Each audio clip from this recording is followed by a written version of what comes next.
All 5 of the issues that I've had with this vehicle since I bought it are all related. Because of this, you might be paying just as much in maintenance down the road as you did with your internal combustion truck.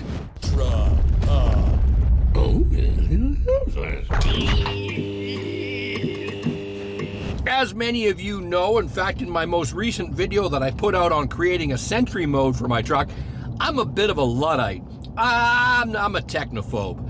And I think that's something that we all have to overcome. Most technology is good. In fact, the reason I can do all the things that I can do with this channel all on my own, one person creating everything on Trucked Up EVs, is because of that technology. It allows me to edit, do post-production. You know, all of those things involve new modern tech that 5 years ago wouldn't have been possible for my tiny little channel.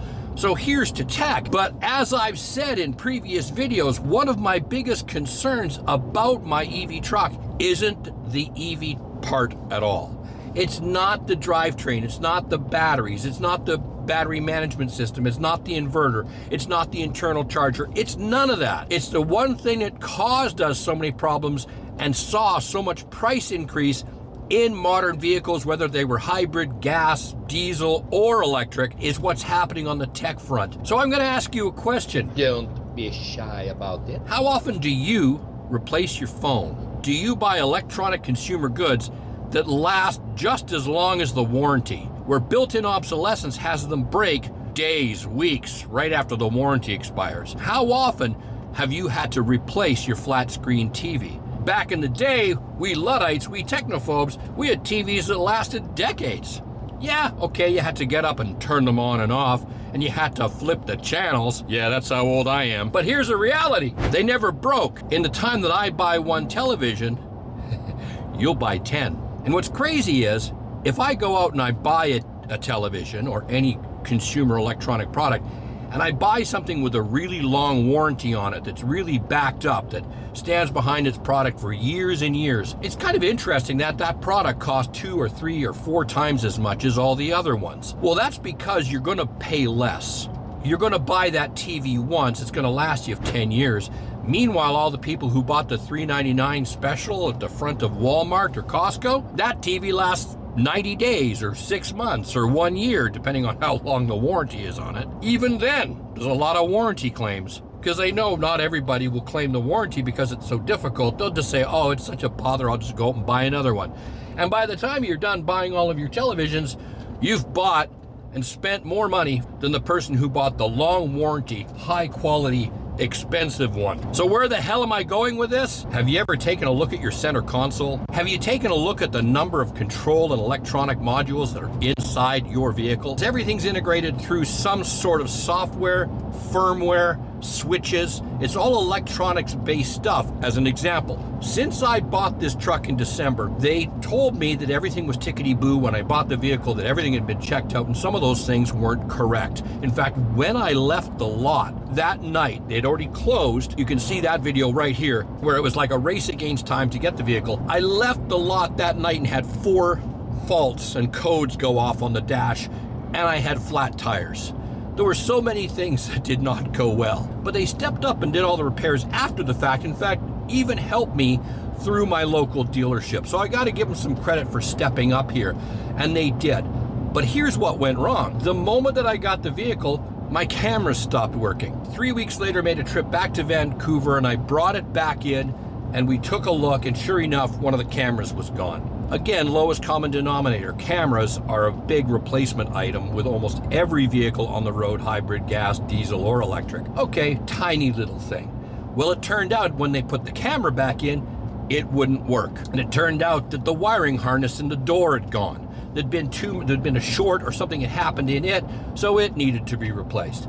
So they replaced the wiring harness. Also, the camera replaced. Still didn't work. Well, it turns out that the mirror itself has a little chip or a little switch inside it, and you can't get at it. You have to replace the entire mirror, the whole thing, because you can't open it up and take out this part. Ta-da! So now the vehicle needs a camera, a sensor, the mirror, and the harness. Then I start getting all these codes and faults and everything else going off like popcorn on a hot plate.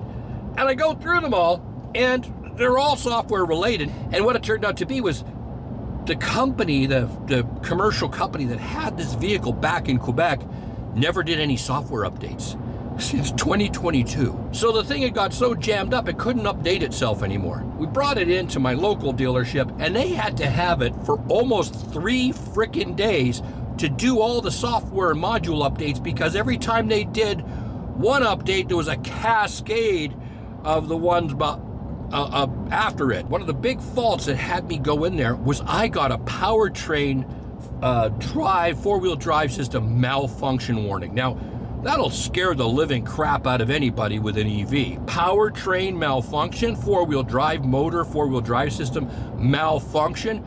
Immediately service your vehicle. It turns out that this code, this fault, it covers a panacea of stuff. So it's not as bad always as one would think. So we better do all the updates first. It was showing that there was an electronic valve switch that was sticking. It was stuck in the closed position supposedly, but that valve controlled the glycol, the coolant going to the drive units and the batteries to keep everything cool. Now, I wasn't too concerned because my dash has showed that both my batteries inside the F-150 Lightning, you get a lot of information right in front of you. I'm looking right now, I can see that my batteries are perfect temperature, right dead center middle. I can see that both my front and rear drive units, the motors themselves, are perfectly dead center middle.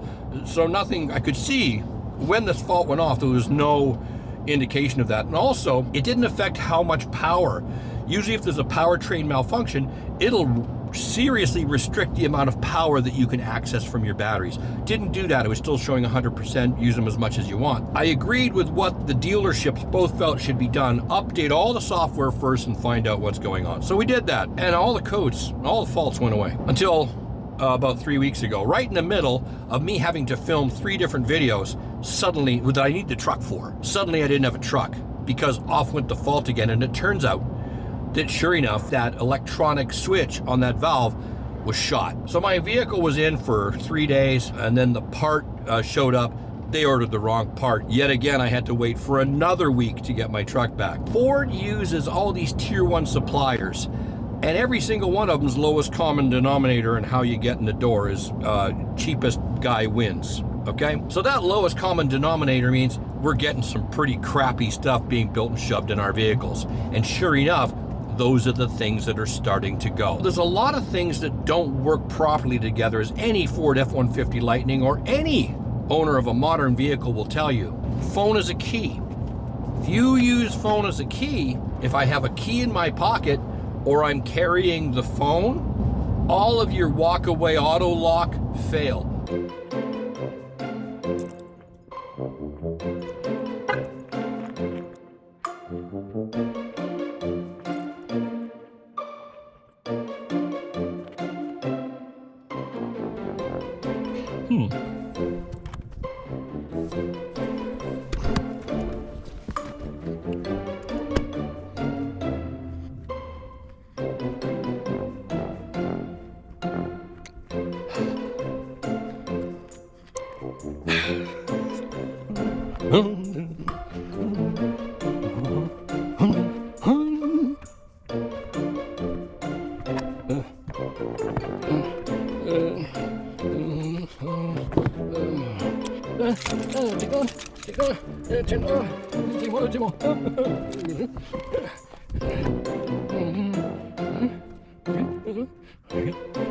You do it, beep, come on, beep, lock, auto lock, walk away, and beep, locking, lock, fuck, this is stupid shit.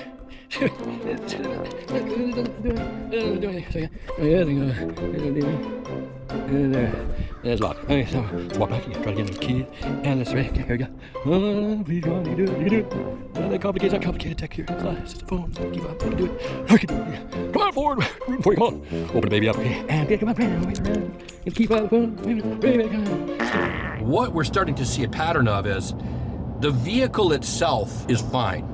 EVs have far less maintenance than any other vehicle type on the road. The problem is, as these things age, as many truck folk worry about, one of the big issues and concerns was Cybertrucks long term that I brought up in my Cybertruck video. when I went out and test drove one. I mean, a lot of people knock me for, well, you're such a technophobe. Why don't you read the, just go through the owner's manual for crying out loud, you Luddite.